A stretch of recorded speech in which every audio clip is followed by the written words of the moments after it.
81 people. One explosion. 45 years of lies. The Italian government said a missile did it. The investigators who rebuilt the plane piece by piece said it was a bomb. And the journalist who spent 30 years chasing the truth died before anyone was ever charged. This is the crash that Italy has been arguing about for 4 decades. And the reason it was never solved is not that the evidence disappeared. It is that someone did not want it found. The aircraft was a McDonnell Douglas DC-9, Itavia Airlines Flight 870. On the evening of June 27, 1980, it took off from Bologna, bound for Palermo, carrying 77 passengers and 4 crew. A routine flight. Under 2 hours, one of the passengers was a journalist named Alberto Bonetti, flying to meet his wife and daughter on vacation. His sister bought his ticket. She never saw him again. Watch what happened over the next hour, because the wreckage of this plane would be pulled from the bottom of the Mediterranean not once, but twice. And each time, the story changed. The flight started normally. Then, halfway to Palermo, the navigation beacons that guide pilots toward the airport went silent, one after another. The crew reported it sounded like a graveyard. Then the plane hit turbulence. The pilots asked to descend. Control cleared them down. The beacons came back.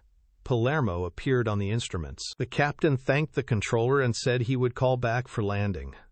Those were the last words anyone heard from Flight 870. Seconds later, the DC-9 broke into pieces and vanished from radar.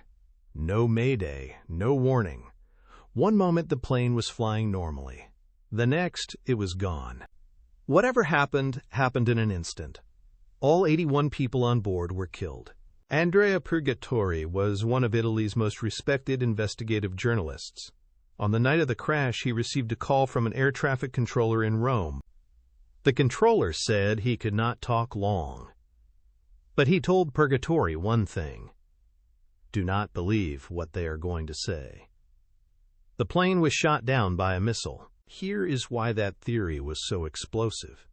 In 1980, the Mediterranean was a military hot zone. Italy sat directly across the sea from Libya, ruled by Colonel Gaddafi, one of the most wanted men in the Western world. NATO jets and Libyan jets were flying in the same airspace, one spark away from war. Purgatori's theory was this: French fighter jets were trying to intercept Libyan aircraft. The Libyan jets hid behind the DC-9 to escape radar. And Flight 870 was caught in the crossfire, hit by a missile meant for someone else. 2 days after the crash, he put it on the front page. The Italian Air Force said his theory was ridiculous. 3 weeks later, the wreckage of a Libyan fighter jet was found crashed in the mountains of southern Italy. The missile theory exploded across the country. Investigators brought in a radar expert from the American National Transportation Safety Board, a former Navy pilot named John McAdall. He studied an enhanced version of the radar track, and he saw something the controllers had missed. 3 unidentified blips to the west of Flight 870, moving at high speed, coming out of the setting sun. Coming out of the sun is a standard fighter pilot attack technique.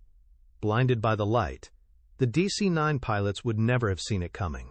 Then came the piece of evidence that seemed to settle it. A fragment of metal, the size of a pen, was found embedded in the thigh of one of the passengers. McAdall matched it to the ribbing under the right wheel well of the DC-9. His conclusion was that a missile exploded next to the aircraft and drove that shrapnel into the cabin. Lab tests found traces of TNT on the wreckage. The explosion was confirmed. But TNT does not only come from missiles. It also comes from bombs. 5 weeks after Flight 870, a bomb planted by terrorists exploded at the Bologna railway station and killed 85 people. Italy was drowning in political violence. And now investigators faced an impossible question. Was Flight 870 hit by a military missile or destroyed by a terrorist bomb? The first 2 investigations could not answer the question. One recovered the cockpit voice recorder in 1987.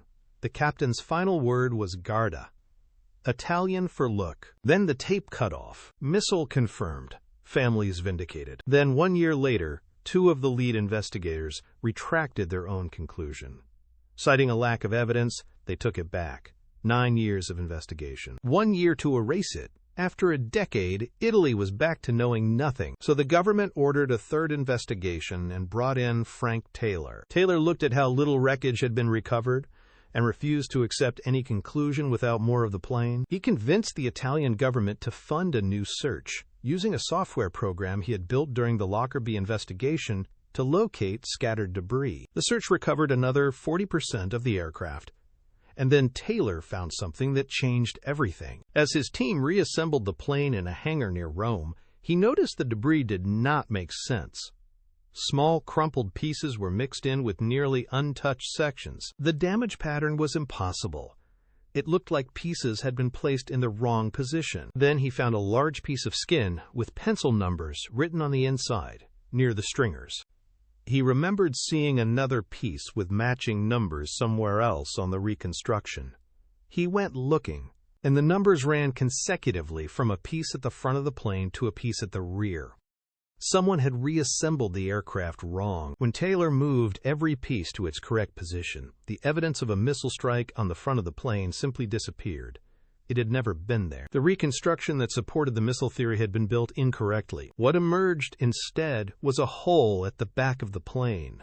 A steel wash basin from the rear lavatory, bent upward by an explosion from inside. Every piece of evidence now pointed to the same place: a bomb in the rear toilet. To be sure, Taylor's team placed explosives inside a DC-9 lavatory and detonated them. The damage was nearly identical to the debris from Flight 870. There was no doubt. It was a bomb. In 1994, after 4 years of work, Taylor's team filed its report.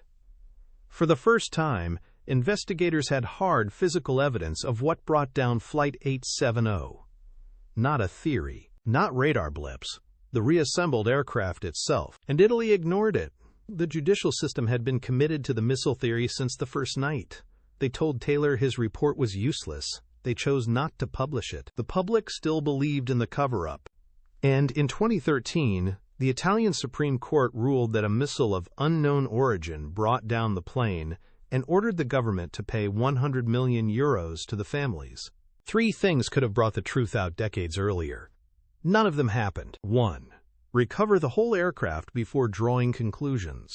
The first 2 investigations built their theories on less than half the plane. Taylor proved that partial wreckage produces false answers. But the pressure to announce a cause came before the evidence was complete. 2. Keep the reconstruction honest. Someone assembled the plane in a way that supported the missile theory. Whether by error or intent, it sent the investigation down the wrong path for a decade.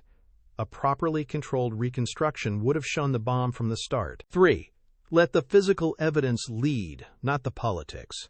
Italy wanted the missile theory because a cover-up was easier to believe than a bomb nobody could trace. The science said bomb. The courts said missile. The truth lost. Alberto Bonetti's sister spent her life demanding answers about her brother. Andrea Purgatori spent 30 years investigating the crash he was the first to report. He died in 2023, still believing in the missile. And to this day, no one has ever been charged with placing a bomb on Flight 870. No proper search was ever made for who did it or why. The evidence was found. The truth was rebuilt, piece by piece from the bottom of the sea. And the system chose not to look at it. 81 people, 1 explosion, and a country that decided which answer it wanted before the wreckage ever came up. The same systems that buried this investigation are collecting your personal data right now without your knowledge. NordVPN encrypts everything you do online, so no system can track you without your permission. Link in the description. First 30 days free. If this video opened your eyes, share it.